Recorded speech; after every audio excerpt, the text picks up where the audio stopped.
பொன்ராஜ், உங்களுக்கு அப்படி ஒரு கணிப்பு இருக்கா? களம் வந்து இப்ப விஜய் கட்சியை கட்டமைக்கிறார், தேர்தல் அவர் வந்து இலக்கு சொல்லிட்டார். 2026 இலக்கை அடைவதற்கான பணியை நான் வந்து பண்ணிட்டு இருக்கேன், நீங்களும் பண்ணுங்கன்னு தான் இன்னைக்கு மெசேஜ் சொல்லியிருக்காரு. என்ன விதமான அந்த இது போகுதுன்னு நினைக்கிறீங்க? 2026 இலக்கு அப்படின்றது வந்து ஆட்சிக்கு வர்றதுதான் இலக்கு. சரி, விஜயனுடைய கட்சி தாவேகா வந்து அது அவ்வளவு எளிதா இருக்கா? ஒரு ஆட்சிக்கு வர்றது எண்ணிக்கை அப்படிங்கிறது தான் அதான இலக்கு. அப்ப அந்த இலக்குன்னா என்ன பண்ணணும்? மினிமம் 35% to 40% எடுக்கணும். இதான இலக்கு. 118 இடம் ஜெயிக்கணும். அந்த 118 இடம் ஜெயிக்கணும்னா 35ல இருந்து 40% எடுத்தாகணும். 35% எடுத்தாகணும். ஏன்னா இந்த மல்டிபிள் கண்டஸ்ட் இருக்கிறதுனால அட்லீஸ்ட் மினிமம் 30 கிராஸ் பண்ணணும். 30 to 33. 33க்கு மேல தனியாவோ கூட்டணியாவோ அதை கிராஸ் பண்ண வேண்டிய தேவை இருக்கு. தனியாவோ கூட்டணியாவோ கிராஸ் பண்ணணும். கூட்டணி சேர்றதுக்கு ஏடிஎம்கே போய் சேர்றதுக்கு வாய்ப்பு இல்லை. ஏடிஎம்கே இவர் வந்து துணை முதல்வர் ஆகிக்கிறேன் நான் அப்படின்னு போனா, விஜய் போனா ஏடிஎம்கே ஏத்துக்குவாங்க. அப்படி போனா ஒருவேளை வந்து திமுக ஏடிஎம்கே துணை முதலமைச்சர்லாம் கொடுக்க ரெடியா இருக்காங்க. நீங்க இல்ல இப்போதைக்கு ஏத்துப்பாங்கன்னு உங்க கணிக்கிறீங்க?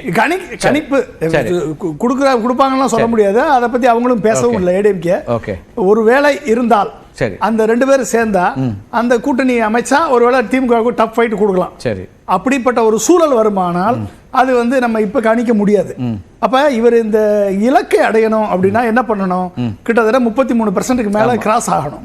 அந்த 33 கிராஸ் ஆகணும் என்ன பண்ணணும்?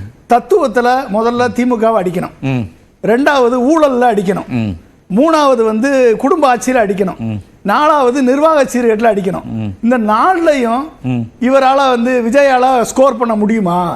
மக்கள் மத்தியில் இன்னைக்கு திமுக ஆட்சிக்கு இன்னைக்கு பெரியார் மண்ணுன்னு சொல்லி சீமான் எதிர்க்கும் போதே நீங்க எந்த கொள்கை வழிகாட்டின்னு யாரை சொன்னீங்களோ, யாருக்கு மாலை போட்டீங்களோ அவரை சொல்லும் போதே உங்களால பேச முடியலையே. தத்துவத்துல உறுதியா இல்ல, தத்துவத்துல உங்களால ஜெயிக்க முடியாத.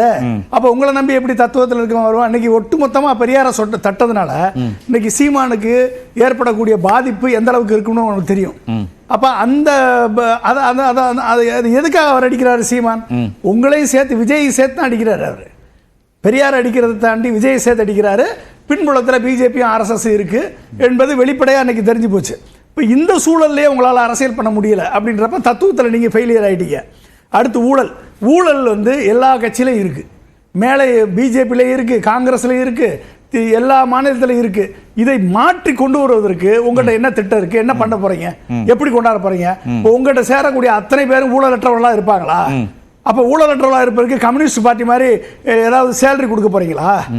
ஊழல் பண்ணாம உங்க கட்சிக்காரங்க ஊழல் பண்ணாம இருப்பாங்க. 40%, 20%, 10%, 8% வாங்காம இருப்பாங்க. நான் வந்து ஒட்டுமொத்தமா ஊழல் இல்லாத ஆட்சி கொடுப்பேன்றதுக்கு என்ன திட்டம் வச்சிருக்கீங்க?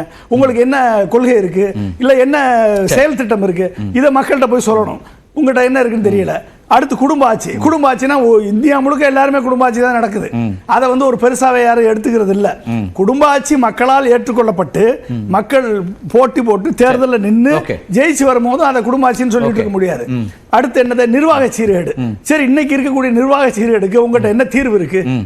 என்ன தீர்வு வச்சிருக்கீங்க? யூஜிசி இன்னைக்கு வந்து டிராஃப்ட் ரெகுலேஷனை இம்ப்ளிமெண்ட் பண்ணிட்டாங்கன்னா ஒட்டுமொத்த கல்வியே வந்து சென்ட்ரலைஸ் ஆகி போயிடும். ஒட்டுமொத்த கல்வி இன்னைக்கு ஹையர் எஜுகேஷன் பாதிக்கப்படும். என்இபி 2020 இம்ப்ளிமெண்ட் பண்ணும் பொழுது பள்ளி கல்வி பாதிக்கப்படும். என்ன நீங்க திட்டம் வச்சிருக்கீங்க? என்ன பேச போறீங்க?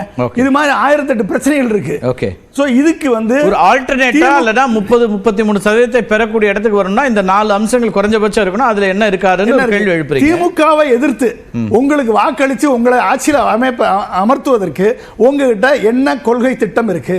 உங்ககிட்ட என்ன செயல் திட்டம் இருக்கு? இந்த கேள்விக்கு பதில் சொல்லாம எப்படி வந்து 33% கிராஸ் பண்ணுவீங்க?